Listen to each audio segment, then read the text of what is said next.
Next up is our Irish ambassador to South Africa, Ambassador Fionnuala Gilsenan. Well, Fionnuala, are you there? Can you come in? Yes, I'm here, Frank. Thank you very much. I'm sure I'm audible. First of all, Frank, just to thank you very much for pulling this together with the chapter there in Cape Town, and particularly to greet my colleague Ambassador Maya, who really has set out a lot of the attractions and a lot of the possibilities that exist in increasing trade and investment between Ireland and South Africa. And I particularly liked the fact, Lisa, that you emphasised that there are many South African companies in Ireland. And if this relationship works, it works because it really is a two-way relationship. So maybe just quickly to run through, I just wanted to talk a little bit about opportunities in very general terms. I wanted to talk as well about the role of the embassy, and then just the importance of business networks and what more maybe we can do in that area. You know, one of the things in a kind of a post-Brexit and hopefully soon a post-pandemic world, there really are some fantastic opportunities for Irish companies to begin to investigate the market in South Africa.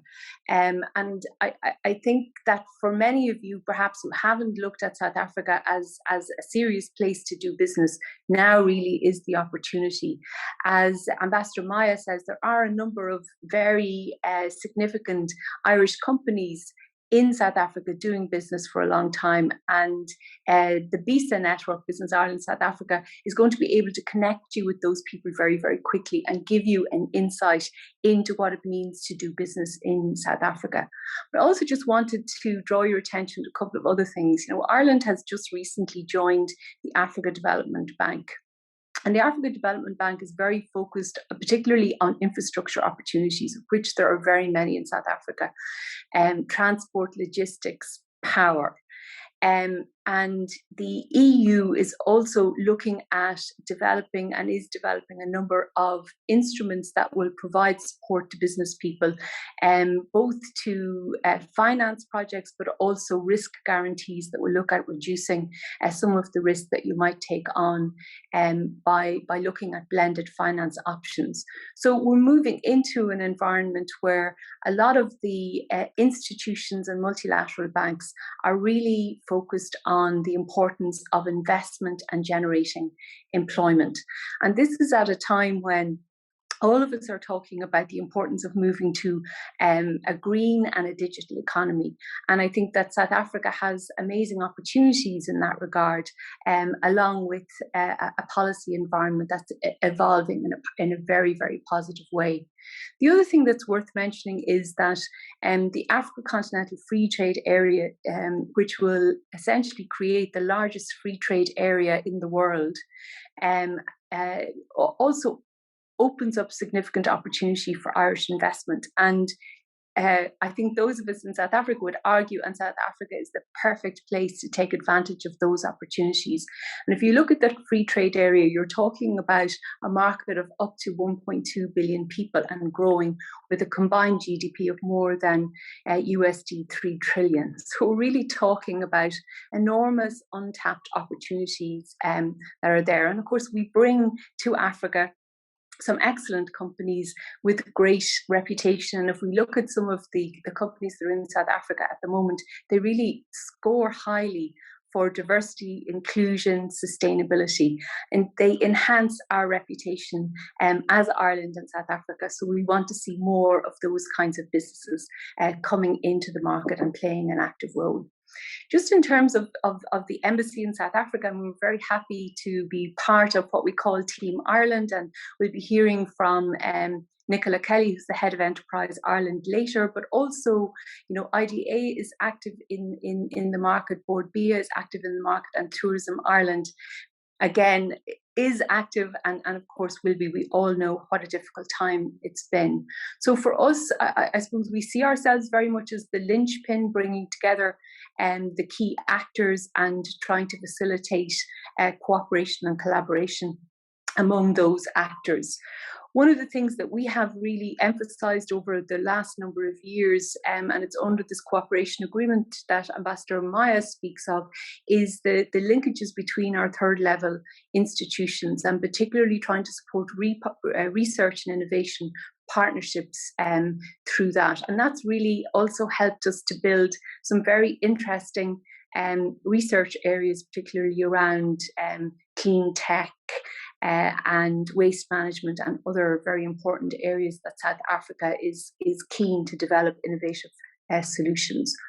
There's two other areas just that people may be interested in. We're just about to launch a South Africa-Ireland Technology Challenge Fund, and that's essentially a program that will support small startups in South Africa to link in with Irish private sector tech companies, and will provide opportunities for collaboration and exchange to really build. I think we see the opportunities really to build relationships between young entrepreneurs in both countries. And then lastly, we also have, in partnership with the Department of Agriculture and Food, the Africa Agri-Food Development Programme. And that programme essentially supports business partnerships between Irish and South African companies. And again, we've had a number of very successful feasibility studies that have been funded under that programme, and that's allowed people to kind of to invest further. So, just maybe to finish, because we have a strict time policy here today, it's just to say that when we had our last trade mission before the pandemic, we had over 40 Irish companies come to South Africa and really do some excellent business in the area, particularly of fintech, education, agri-tech and life sciences.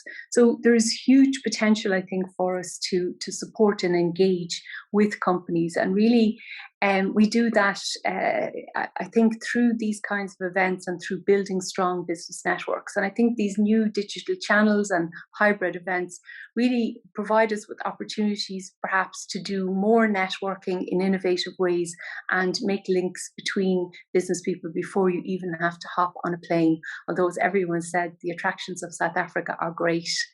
And maybe just to end by saying, we have a huge Irish diaspora here in South Africa. We've 38,000 Irish passport holders.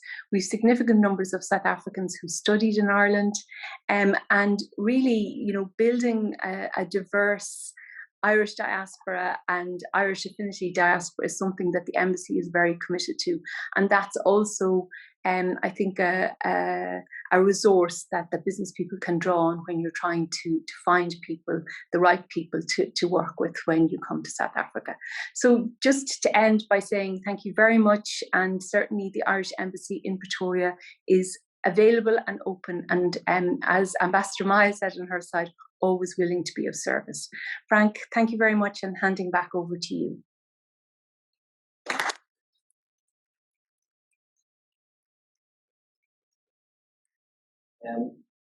Thanks very much indeed. Our two ambassadors, they're very positive and very supportive, so we can see that we're pushing open doors for all of the entrepreneurs and business people.